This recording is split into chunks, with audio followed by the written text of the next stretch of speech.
జడదారి లేడు.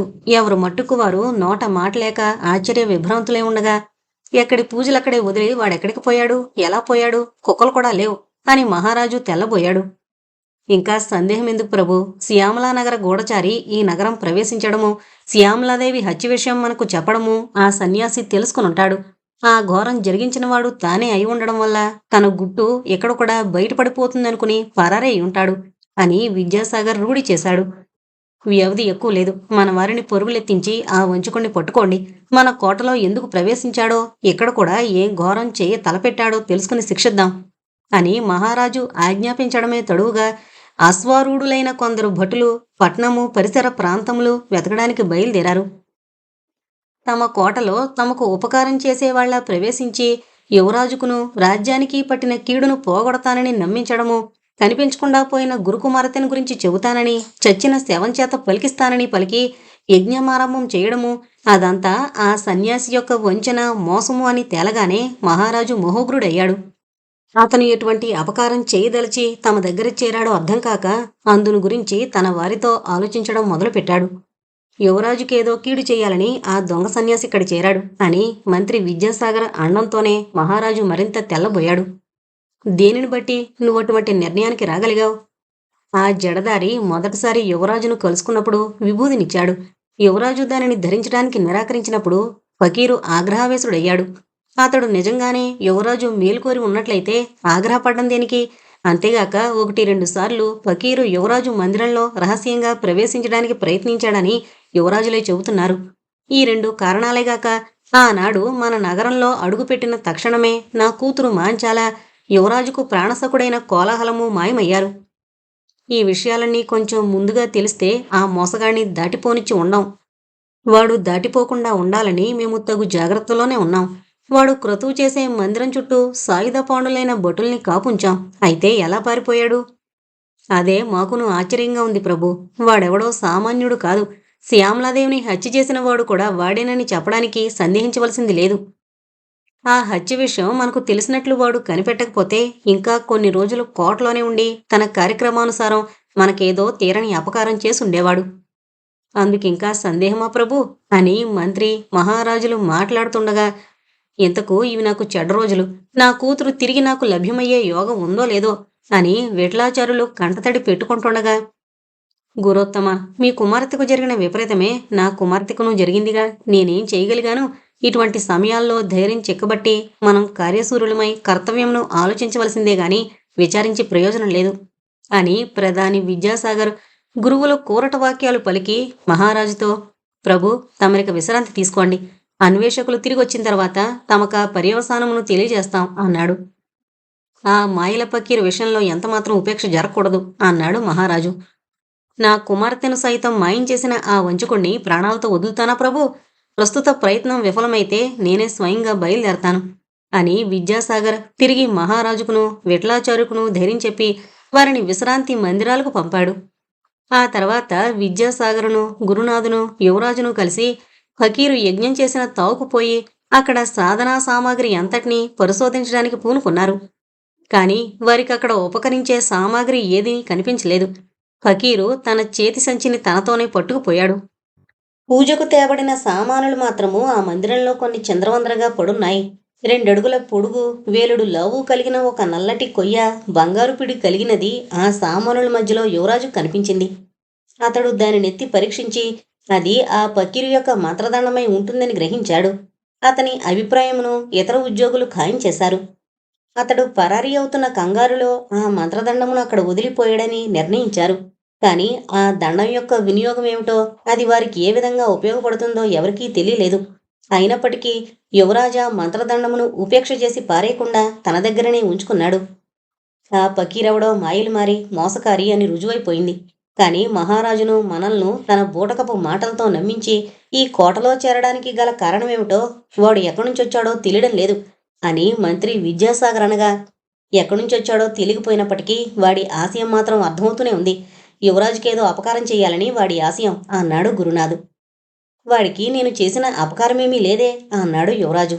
లేకపోయినప్పటికీ వాడు తలపెట్టిన కార్యకలాపాల్లో ఇదిని ఒక ప్రధాన ఘట్టమై ఉంటుంది. వాడు గనక ఈసారి కంటపడితే ఖండ ఖండాలుగా నరికి ఆ కండల చేతనన్నా నిజం చెప్పిస్తాం. అదే అసంభవం, వాడు దొరకడు. మనం ఈ యజ్ఞమందిరం చుట్టూ సాయుధ పౌండ్లైన బొటుల్ని కాపలా ఉంచినప్పటికీ ఎలాగో పరారీ అయ్యాడు.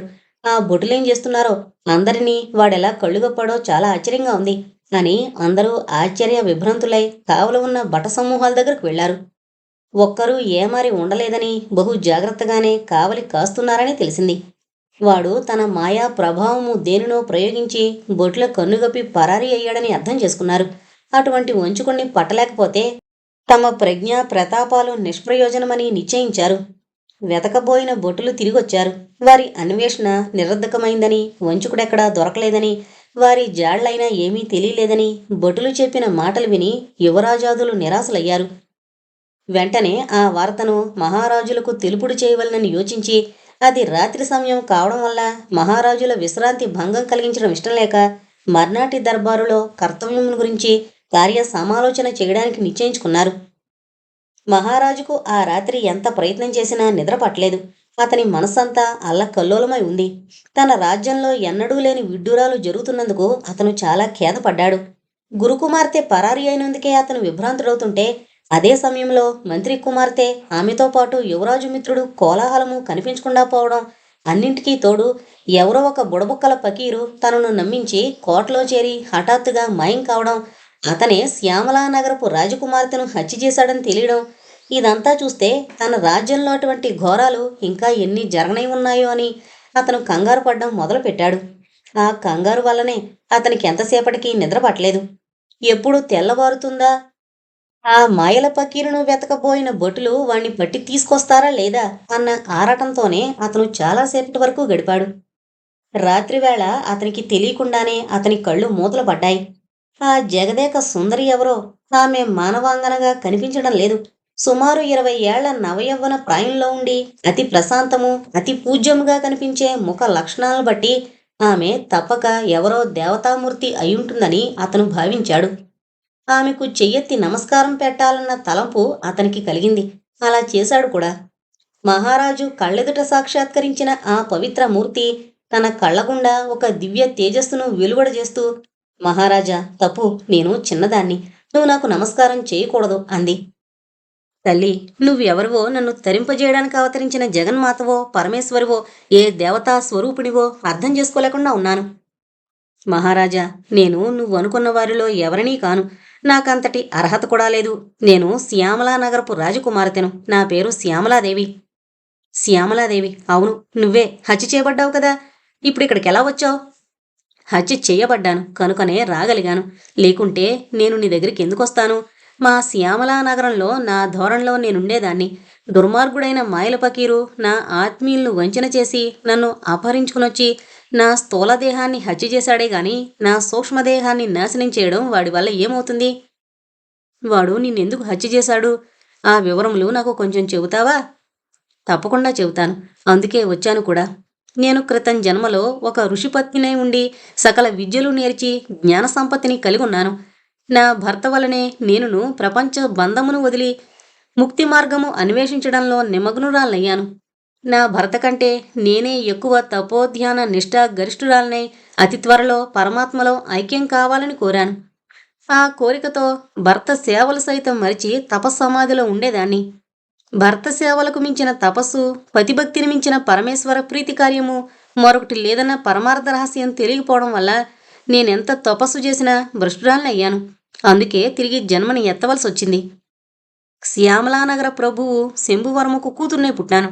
జన్మరాహిత్యము పొందవలసిన నేను తిరిగి జన్మించినప్పటికీ పూర్వజన్మను నేను మరిచిపోలేదు. అందువల్ల అవివాహితనే పరమేశ్వర ధ్యానంలోనే కాలం గడుపుతున్న సమయంలో అజ్ఞానుడైన మాయల పకీరు నా సౌందర్యానికి మురిసి మహారాజును మోసగించి నన్ను తనతో గొనిపోయాడు. వాడి ఆశయం నాకు తెలుసు. కాని వాడు నన్నలా ఎక్కడికి తీసుకుని పోనే ఉన్నాడో నాకు తెలీదు. వాడు నాకొక మత్తుమందును చల్లి తనతో గొనిపోతున్నాడే గాని నాకు జ్ఞానం నశించలేదు. నోటి మాట కట్టుబడిన నాకన్ని సంగతులు తెలుసును. ఈ నగర ప్రాంతంలో గల ఒక ఆలయం దగ్గరికి రాగానే ఆ దుర్మార్గుడి తల బద్దలగొట్టాలన్న సంకల్పం నాకు కలిగింది. వెంటనే ఆ పనికి పూనుకున్నాను. అక్కడ నా చేతికందిన ఒక రాతి బండనెత్తి వాడి తలపై కొట్టబోగా వాడు అతి మెళుకువతో నా దెబ్బ తప్పించుకుని వెంటనే నన్నే పొడిచి చంపాడు. నా శవమును అక్కడే ఒక అడవిలో పారేసి తన దారిన తాను పోయాడు. అహంకారం వల్ల నేను తిరిగి తపోభ్రష్టురాలనయ్యాను. నా ఆత్మ పరమేశ్వర సాన్నిధ్యం చేరక నా మృతకళేబర ప్రాంతంలోనే సంచరిస్తోంది. మరి 2 రోజులకు ఆ పకీరు వేరొక సుందరాంగిని నా శవమున దగ్గరకు తీసుకొచ్చాడు. నా దుస్తులు ఆ సుందరి చేత ధరింపజేసి ఆ సుందరి దుస్తులు నా మృతకళేబరానికి ధరింపజేశాడు. ఆ తర్వాత జరిగిన కథ మీకు తెలిసిందే. హతురాలనైన నేను గురుపుత్రికగా భ్రమించడము, ఆ తర్వాత పొరపాటు తెలుసుకొనబడ్డము మొదలైన సంగతులు మీకు నేను చెప్పవలసింది లేదు కదా. తపోసిద్ధిని పొంది పరమేశ్వర సాన్నిధ్యమును పొందవలసిన నేను నా శరీరంపై వ్యామోహం కలిగి క్రోధం వల్ల చేయబోయిన దుష్కార్యానికి ఫలితంగా నా ఆత్మ 1 సంవత్సరం వరకు ఈ లోకాన్ని అంటిపెట్టుకుని ఉండవలసింది అని ఆ స్వప్న సుందరి చెప్పడం విని మహారాజు ఆశ్చర్యంతో, అమ్మా, అందు నీ అపరాధం ఏముంది? నిన్ను అపహరించి హత్య చేసినాడా దుర్మార్గుడు కదా అని అడిగాడు. నిజమే, కాని నేను అతని మీద క్రోధమును కలిగి దేహాభిమానంతో అతన్ని కొట్టబోవడమే నా సన్మార్గానికి అంతరాయం కలిగించింది. కొద్ది కాలం ఈ లోకాన సూక్ష్మరూపంతో ఉండి ఆ తర్వాత పరమేశ్వర సాన్నిధ్యం చేరి తరించగలను. దేవి, నీ దర్శనంతో నా జన్మ పావనమైంది. నాకు నీ ఆదేశమేమిటి? నేను నీ రాజ్యంలో నా స్థూలదేహమును వదిలిపెట్టాను. అక్కడ నాకొక ఆలయమును కట్టించి నిత్య దీప దూప నైవేద్యాలు జరిగించినట్లయితే నా ఆత్మకు శాంతి కలుగుతుంది. నీకును శుభములు కలుగుతాయి. మా తండ్రిగారు వచ్చినట్లయితే వారికిని ఈ వృత్తాంతమునంతటినీ చెప్పి వారు నా మరణానికి దుఃఖించకుండా ఉండడం నా కోరికగా మనవి చెయ్యాలి. ఈ మాటలు చెప్పడానికే నేనిక్కడికొచ్చాను అని వెంటనే ఆ స్వప్నసుందరి అదృశ్యురాలు కావడంతో మహారాజుకు నిద్రాభంగమైంది. అతను కళ్ళు విప్పి 4 వైపులా చూసేటప్పటికేముంది? పక్షిజాతుల కలకల రావములు, పశు సంతతుల అరుపులు తెల్లవారిన సంగతిని సూచిస్తున్నాయి. మహారాజు తాను అంతవరకు కన్నది కళ అని అర్థం చేసుకోవడమేగాక జరిగిన ప్రతి విషయమును గుర్తుకు తెచ్చుకుంటూ పాన్పు దిగాడు. కాలకృత్యాలు తీర్చుకుని దుస్తులు ధరించి వెలుపలకొచ్చేటప్పటికే ప్రధాని విద్యాసాగర్, పరిశోధనాధికారి గురునాథ్ అతని రాకకై వేచి ఉండడమును గమనించి వారి నమస్కారాలు అందుకొని తాను పొందిన స్వప్నానుభవమును గురించి చెప్పనే ఉండగా, ప్రధాని, ప్రభు, ఆ మాయల పకిరును పట్టడానికి చేసిన ప్రయత్నాలన్నీ వ్యర్థాలయ్యాయి. గూఢచారులు, భటులు విఫల మనోరథులై తిరిగొచ్చారు అని చెప్పగా, అవును, ఆ పకీరు పట్టుబడడు. వాడు సామాన్యమైన వాడు కాదని తెలుస్తోంది అన్నాడు మహారాజు. అలాగని ఉపేక్ష చేసి ఊరుకుంటే ఎలా ప్రభు? ఈ మంత్రి కుమార్తెను, గురు కుమార్తెను అపహరించుకుపోయిన వాని అంతు కనుక్కోవద్దా అని గురునాథ్ అడిగాడు. నేను వద్దడం లేదు. ఎప్పటికైనా సరే అటువంటి వంచుకుణ్ణి పట్టి నా కళ్ళ ముందర చిత్రవద చేయవలసిందనే నేను కోరుతున్నాను. అంతేకాక నేనిప్పుడు మీకొక కొత్త సంగతిని చెప్పనే ఉన్నాను అని మహారాజు గత రాత్రి తనకు కలిగిన స్వప్నానుభవములన్నింటినీ వారికి వివరించి చెప్పి వారు విభ్రాంతులవుతుండగా, మనం ముఖ్యంగా ఆ శ్యామలాదేవి మృతకళేబరం దొరికిన చోట ఆమె పేరున ఒక ఆలయ నిర్మాణం జరిగించవలసింది. ఆ తపస్సుందరి మన నగరంలో వెలిసి మనల్ని తరింపజేయబోవడం మన పుణ్యమని నేను భావిస్తున్నాను. సమర్థులైన శిల్పులను రావించి లేక నా కుమారుని చేతను శ్యామలాదేవి యొక్క రూపప్రతిమను ఒకదాన్ని చెక్కించి ఆ ఆలయంలో ప్రతిష్టాపన చేయిద్దాం. అంతేకాక ఆ యమ్మ కోరిన ప్రకారం నిత్య దీప దూప నైవేద్యాలు అక్కడ జరగగల శాశ్వత ఏర్పాట్లు జరిగించవలసి ఉంది అన్నారు. మహారాజుల ఆజ్ఞలు అమలు జరపడానికి అవసరమైన ఏర్పాట్లు క్షణాల మీద జరుపబడ్డాయి. యువరాజును మించిన శిల్పన చతురులు ఎక్కడా ఉండరని తెలియడం వల్ల ప్రధాని మున్ముందుగా యువరాజుకే వార్త నంపించాడు. మహారాజు స్వయంగా తన స్వప్న వృత్తాంతాన్నంతటినీ కొడుక్కి వివరించి అవసరమైతే మరి ఒకసారి శ్యామలాదేవి యొక్క మృత శరీరమును వీక్షించి ఆమె యొక్క శిలాప్రతిమను తయారు చేయవలసిందిగా కోరాడు.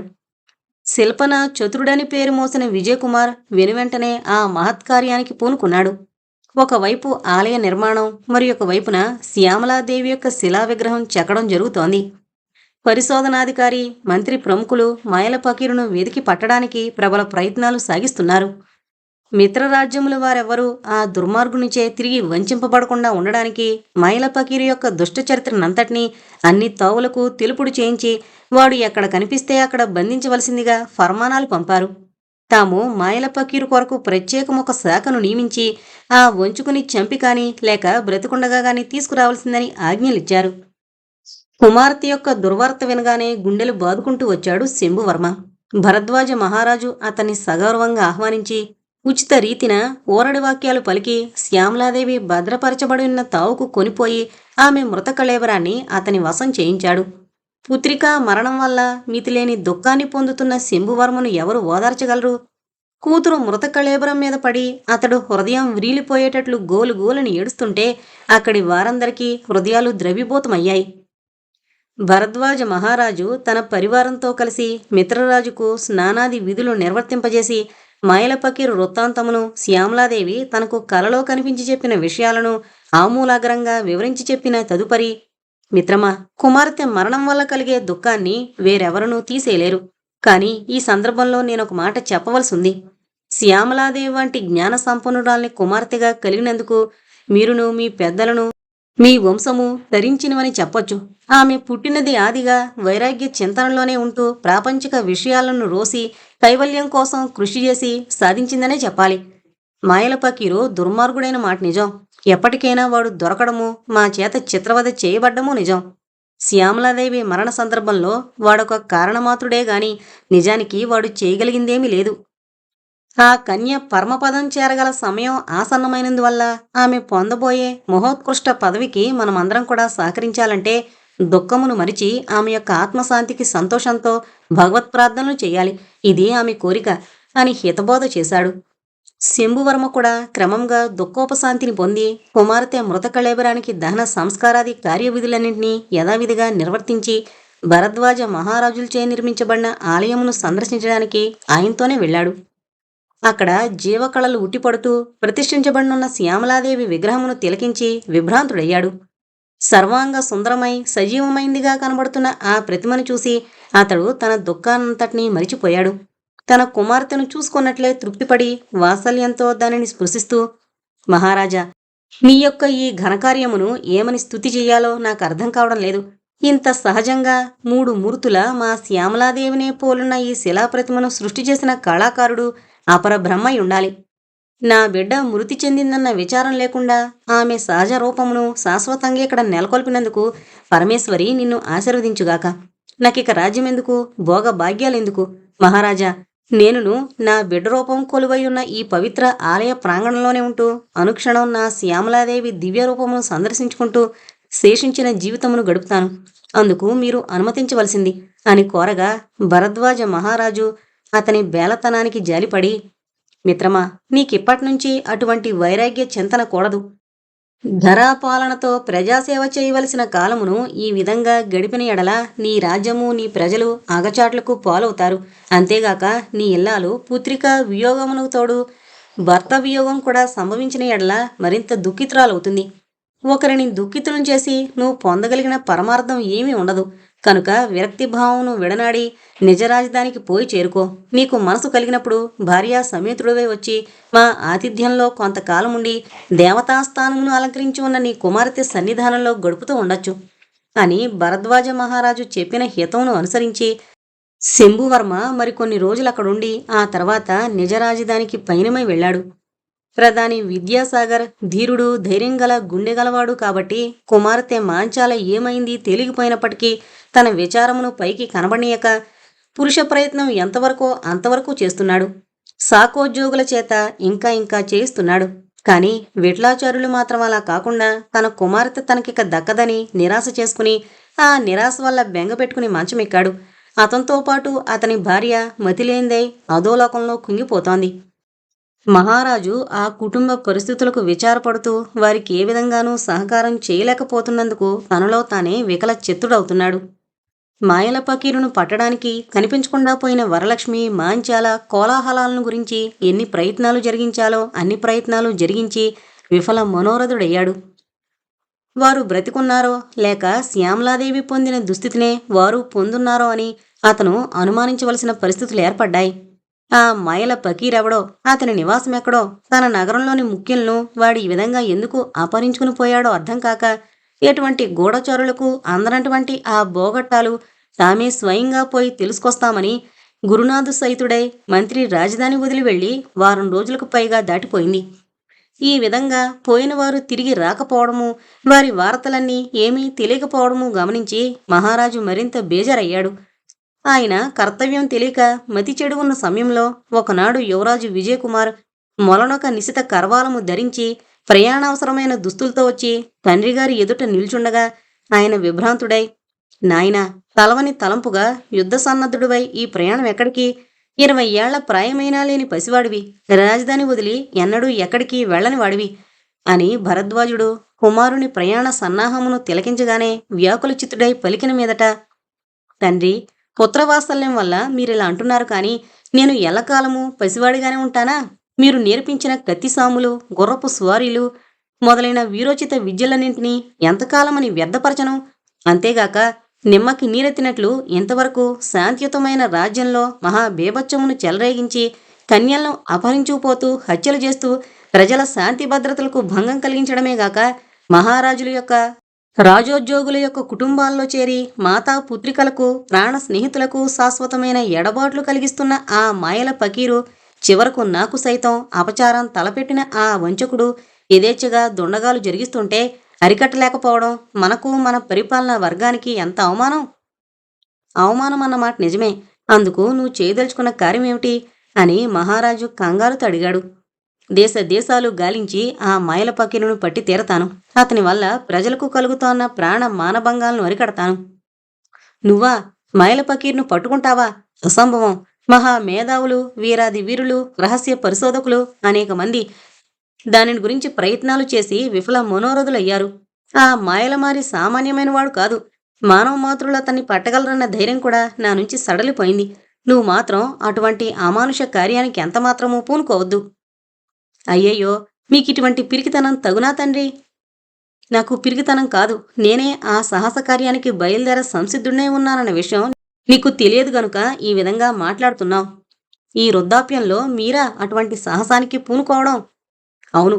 ఎందుకు ఆశ్చర్యపడతావు? నా ప్రాణానికి నేను జంకను. నా అనంతరం నా సర్వరాజ్యానికి పరిపాలనాధికారాలు వహించవలసిన వారసుడవు, నా వంశాంకురానివి, నా జీవిత సర్వస్వానివి నువ్వు. తెలుసుండి ప్రమాదానికి గురవుతానంటే నేను ఒప్పుకుంటానా? చిన్ననాడే తల్లిపోతే నిన్నింతవరకు కనురెప్పల్లో పెట్టుకుని పెంచాను. ఎంత జాగ్రత్త వహించినా రావలసిన గండం రానే వచ్చింది.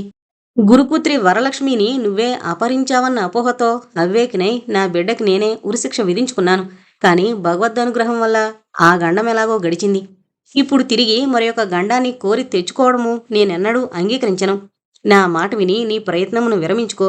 ఆ మాయల పకీరును పట్టించడానికి అవసరమైన ప్రయత్నాలు ఎన్నో చేస్తున్నాం, ఇంకా చేస్తాం. కొసకి నేను స్వయంగా బయలుదేరనే ఉన్నాను. ఈ పెద్ద కాలంలో మీరు రాజధానిని వదిలి వెళ్లడం నేనెంతమాత్రం అంగీకరిస్తానా? అంగీకరించకపోతే ఇతర దేశాల నుంచి ఇంకా సమర్థులైన గూఢచారులను రావిస్తున్నాను. మిత్రరాజ్యాల్లో గల సర్వ సైనిక బలాలను రావిస్తాను. మాయల పకీర్ను మట్టుపెట్టే విషయం నేను చూసుకుంటాను. నీకెందుకు నాయనా ప్రమాదకరమైన ఈ పని? వెళ్ళు, నీ చిత్రకళ ఏదో నువ్వు చూసుకో, లేదా విశ్రాంతిగా ఉండు. లేదు నాన్నగారు, నాకు ఎటువంటి ప్రమాదమూ రాదు. నన్ను వెళ్ళనియండి. మీరు సంతోషంతో నన్ను ఆశీర్వదించి పంపుతారన్న నమ్మకంతో మీ అనుమతి కోసం వచ్చాను గాని లేకుంటే మీకు తెలపకుండానే వెళ్ళి ఉందును. అంత పని?